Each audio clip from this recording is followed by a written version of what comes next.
Welcome to Tiny Chair Talks, where we have big conversations in tiny chairs. Have you ever felt like you're going down a dark path, like there's no hope? Maybe you've seen a friend dealing with depression, or maybe you think you might have depression. What are some of the things you can do? What is depression all about? Today, we're going to talk about that.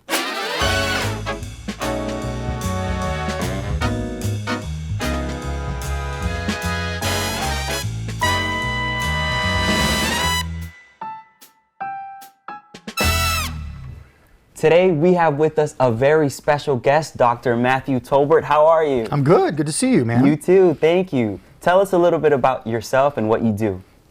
Well, I teach at Southern Adventist University in Collegedale, and I'm a psychology professor there.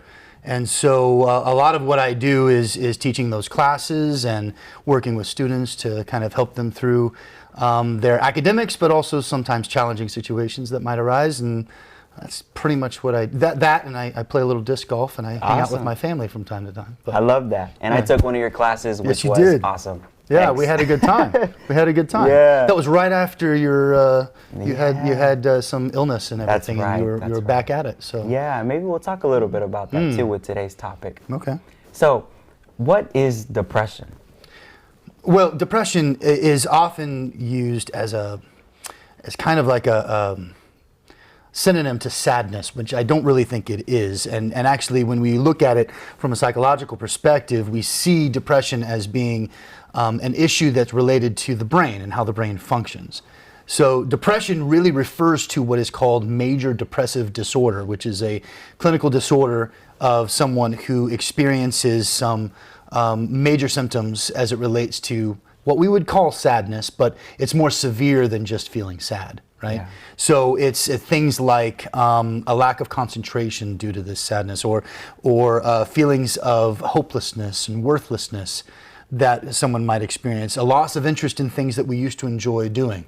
So if you used to like to go for walks and you just, I just don't want to do that anymore. And then a number of other kinds of symptoms that are a part of the whole depressive experience. Now, this major depressive disorder is what we call episodic in nature. So you have episodes of these symptoms that last for at least 2 weeks. And if you have had at least 2 weeks of these symptoms, then a doctor or psychologist would then diagnose you with major depressive disorder and then put you on different treatment regimens based upon that. Okay, and so sadness, is it more of a shorter thing where it's very situational and specific, would you say? So yeah, I would say that. I think that sadness is usually in response to some sort of life situation that we're going through, right? So we might have a loss in our family, and then we experience grief, and so sadness can be a part of that grief. Whereas depression is typically more severe and more tied to the chemicals on the brain and how they're functioning. That being said, depression can actually be prompted from life situations.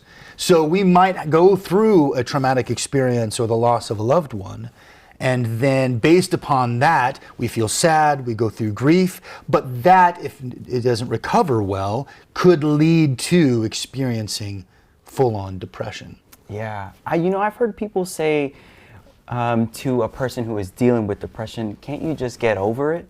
Is that how depression works? Can I just not be depressed anymore? Well, no.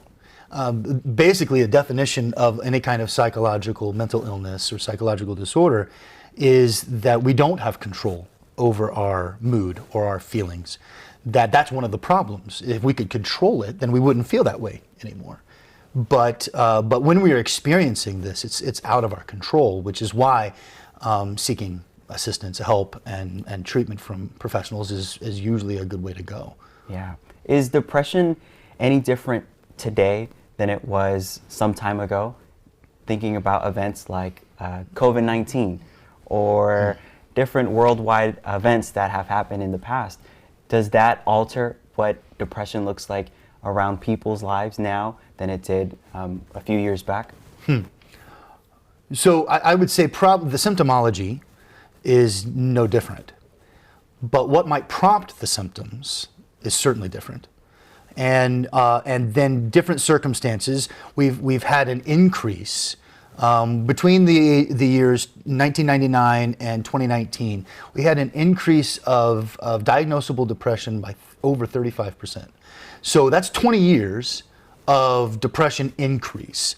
And then over the 2 years of the bulk of the COVID pandemic, it increased another probably about 10%. So we're looking at seeing major increases in depression in our society that we don't see really it stopping any point in the future. So we don't. What we see is no difference, but what prompts the depression might be, of course, different. Yeah.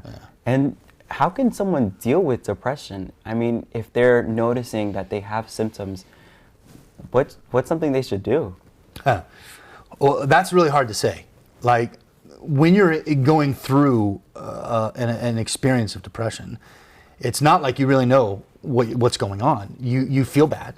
You don't have energy. You feel like sleeping all the time. You sit in your bed for 20 hours a day, and you get up for 4 of it, and you don't feel like going to work or going to school or spending time with friends or any of that. And so you just you feel like you're in a funk, and you don't have the energy to get going. And so being able to self-diagnose is extremely difficult. And so that's the first thing I would say, is that often we are not even aware that we are going through a depressive episode or we're experiencing this.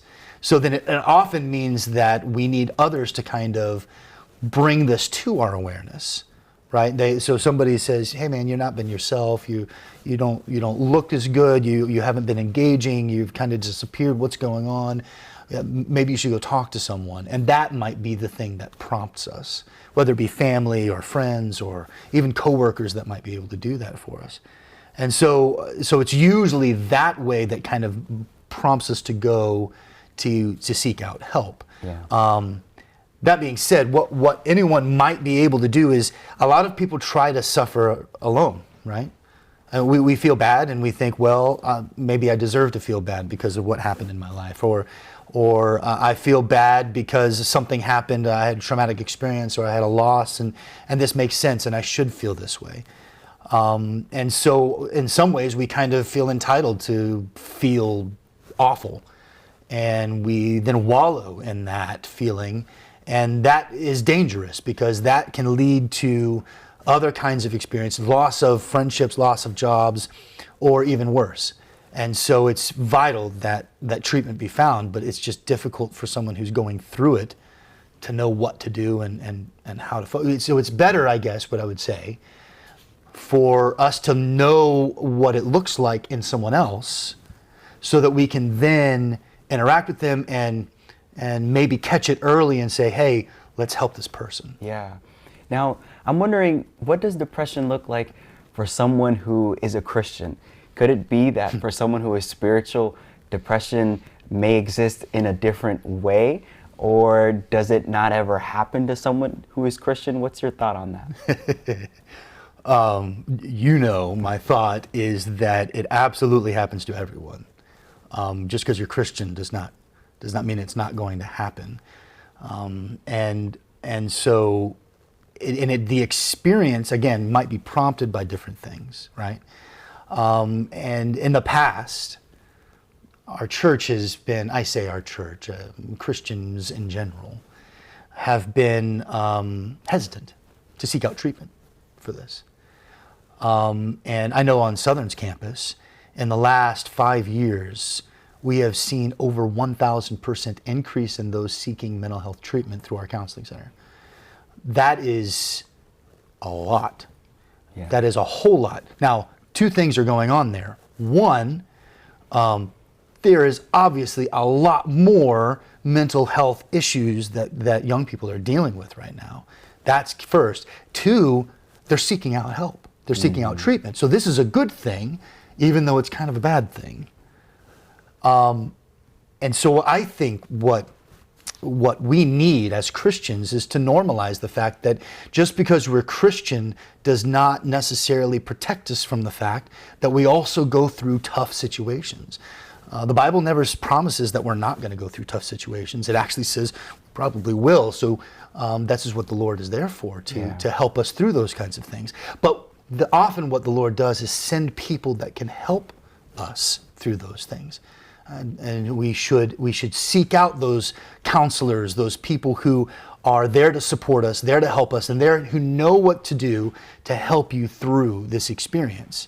Because if we don't, then again, you wallow in your experience, your depression, this awful existence. You do that alone, and that's not good for any of us. Yeah, and is depression anywhere in the Bible? You know, we're talking about it exists in Christianity in our lifetime, but did it exist back then? Absolutely. Jonah? I mean, that's the first example that shows up. Job? I mean, that whole book. I'm actually reading through Job right now. It's so sad. And I'm like, my goodness, this guy is depressed. He's feeling this intense sadness and depression. This is what he's going through. Jonah gets into this sense of depression, and he got into a sense of depression first because he didn't want to do what God asked him to do, and then second because then God saved a bunch of people, and he's like, my life is terrible because of this. And so yeah, absolutely, depression it's been around forever. It's only been in the last, say, 150 years that we've been able to codify it, to understand it in a way that we can develop treatments for it. But it's been a problem that people have dealt with throughout our history. Yeah, you've mentioned Job, and I love that story, and I think about his friends who were there present. Mm-hmm. What would you say about a friend who knows someone that's dealing with depression? What's the best thing they can do for that person? Well, I would say first, acknowledge you can't help. I say that there are certain things you can do that would help, but you can't fix it. Depression is not like fixing a car. You can't just plug a hose into another. It just doesn't work like that. Yeah. Depression is a deep psychological state that people are going through. So you can't fix it, but you can, and I should say this, you can help. One is what you might consider just to be the supportive friend. Be the supportive friend. Be available. Be there. You don't necessarily need to push yourself onto them, but sometimes it is necessary for you to be physically present and get them out of that experience. And most importantly, if you suspect that someone is dealing with a major depressive episode, is connect them with someone, a counselor or services that can help them overcome whatever they're experiencing. And is depression seen in younger folks? Is it only seen in people who are teens? Or can depression happen to anybody at any age? Well, it can happen to anyone at any age. We've seen an increase in young children. And I would say in the 21st century, we've seen that happen more so. The most prevalent place is among adult women, actually. So adult women, it's about any time at any given moment, you're probably around 10% of the adult women population in the U.S. has experienced depression or is experiencing depression, but it's adult women, and we often see it a lot in much older adults as well.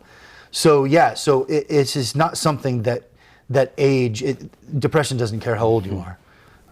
Depression can hit you, and no matter what age you are, if you're a teenager or a young adult, it's possible and likely it can be a part of your life.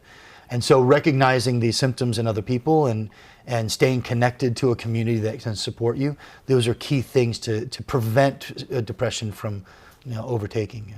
Is there a difference between the person dealing with depression alone versus the one who's dealing with it in company?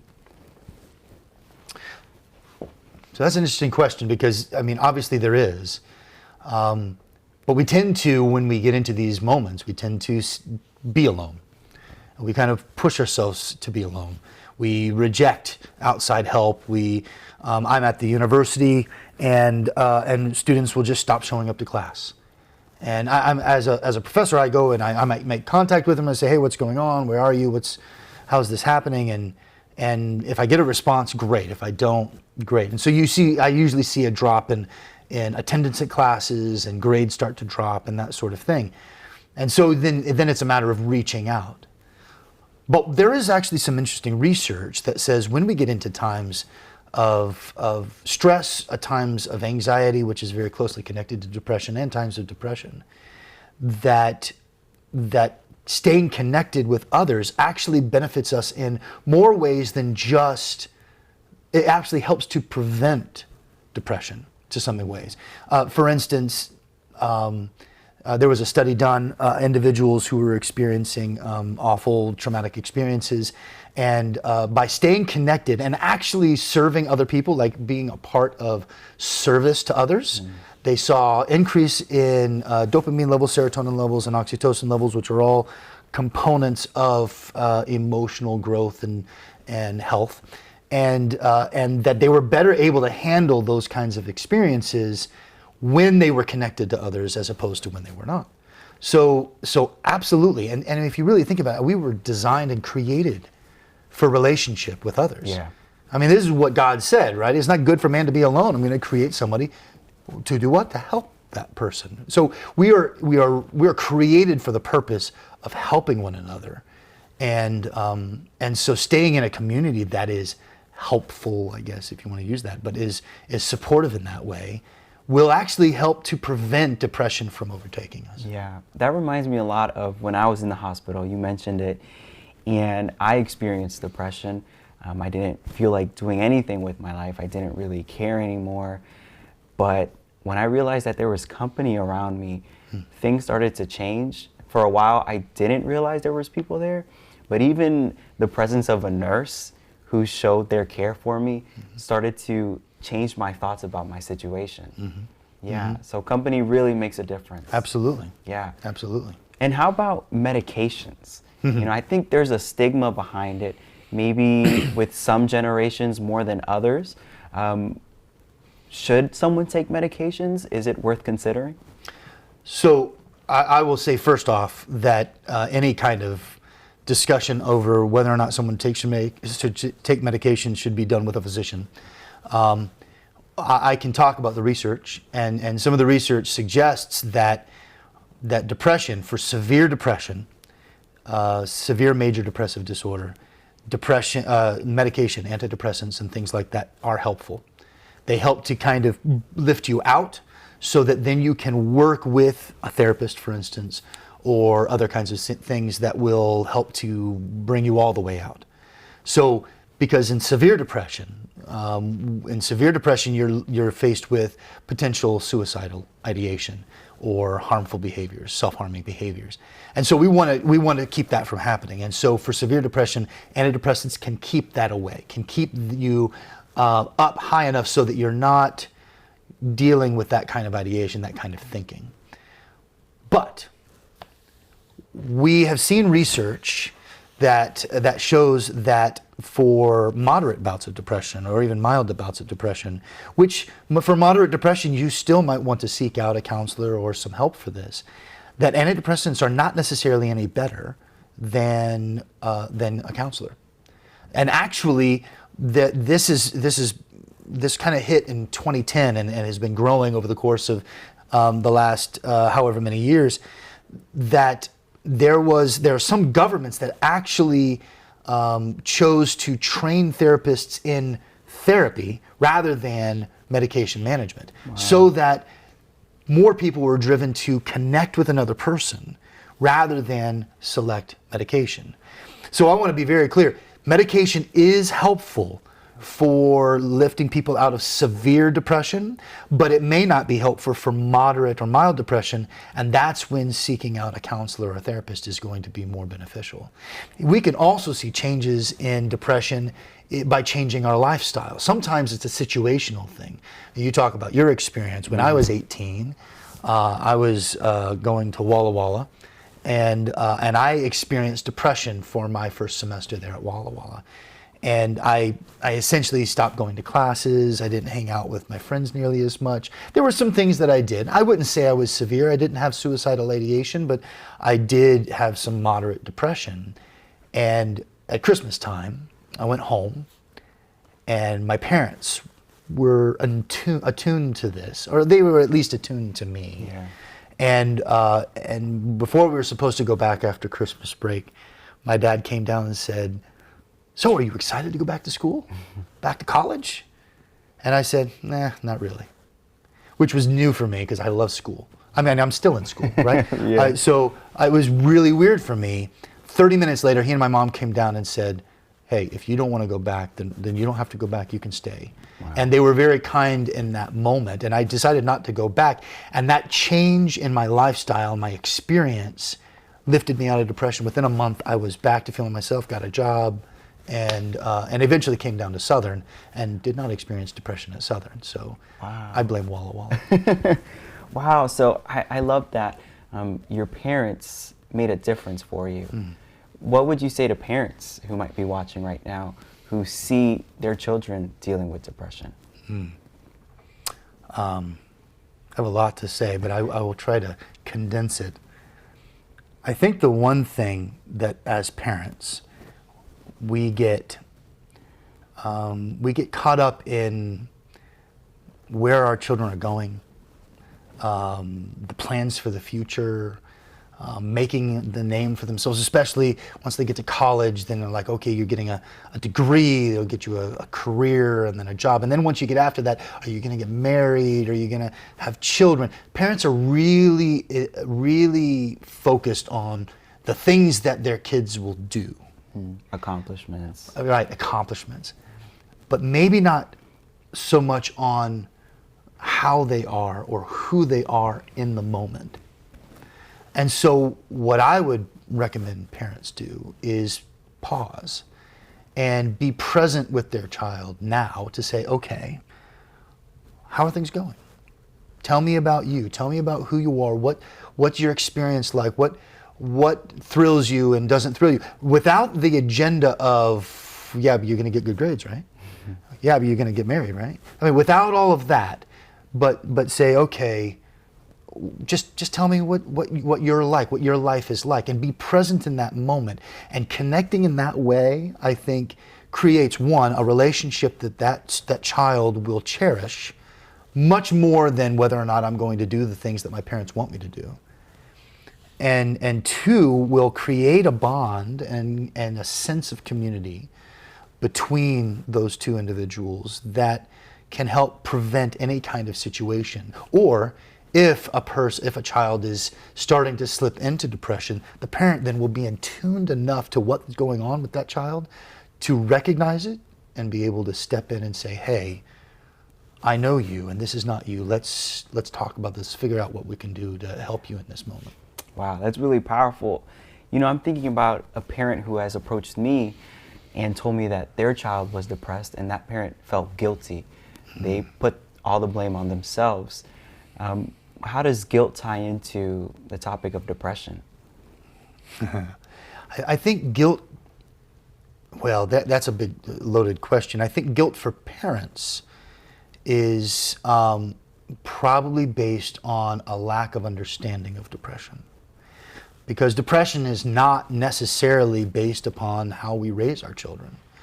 As we mentioned, I mean, you had an illness. That wasn't anything to do with your parents. I was just at college. It wasn't my parents that were the cause of that. So depression may be situational. There may be a loss, an emotional trauma that we go through that's unrelated to our parents that then kind of leaves us in this depressive state. Whereas parents, then they see that and it's like, well, maybe I should have done something differently. How could I help it be different? You're supposed to be happy. Everything's supposed to be happy.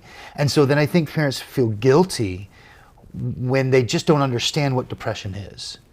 And in this way, I think for parents specifically, guilt is a barrier to understanding, not a help in any way. Banish that from thought. There's nobody to blame for this. Often this happens for all these reasons that we've talked about, and it's not something that you could have prevented. It's something that just happens. Guilt also plays a role, though, with individuals who experience depression themselves. Sometimes they mess up. They make mistakes.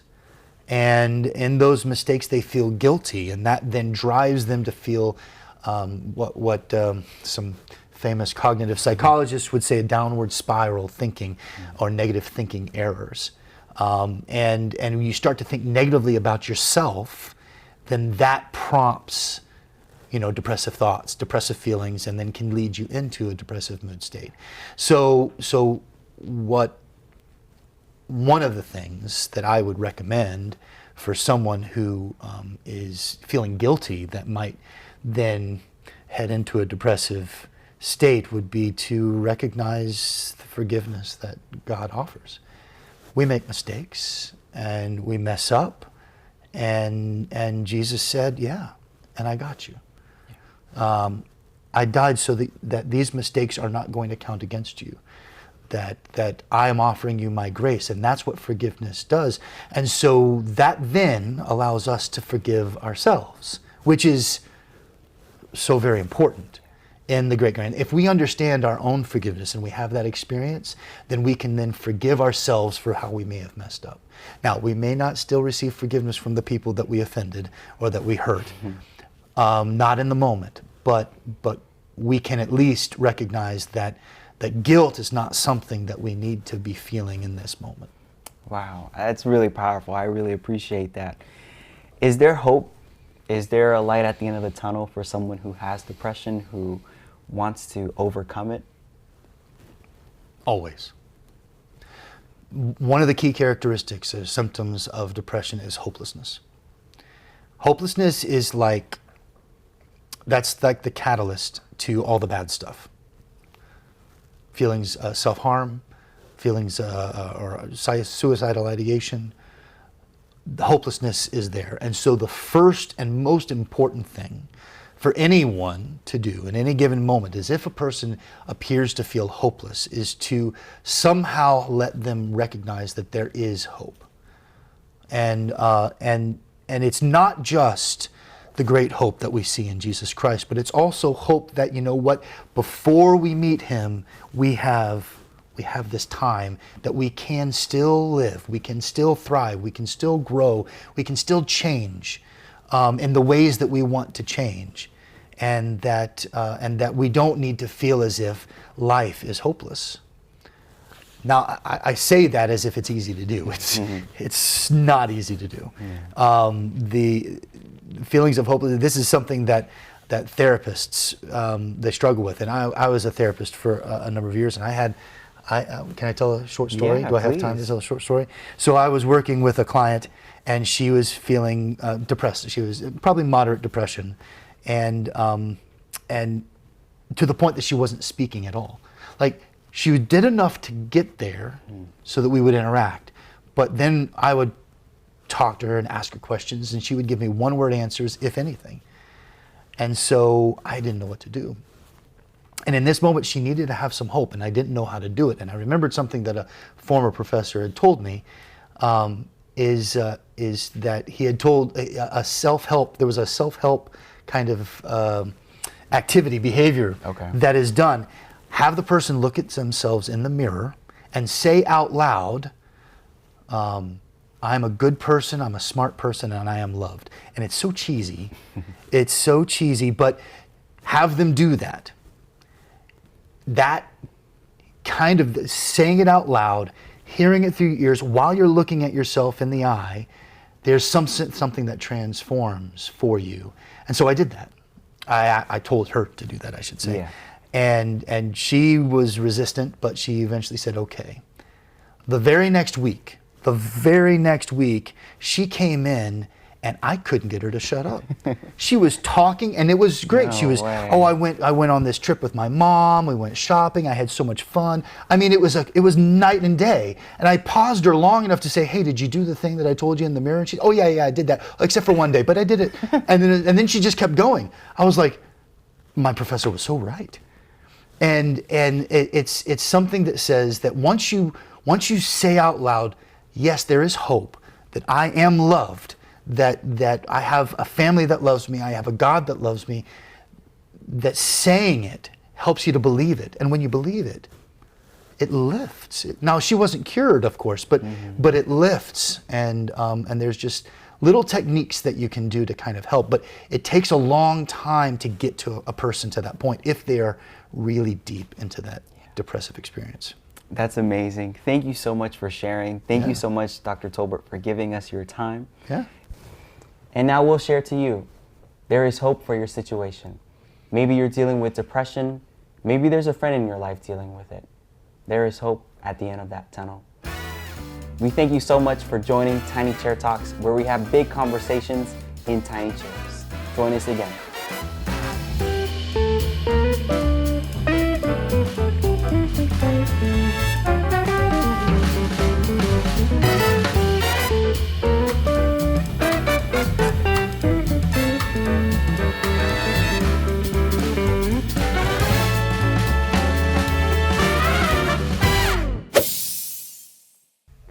Thanks for watching this video. We're so glad that you tuned in.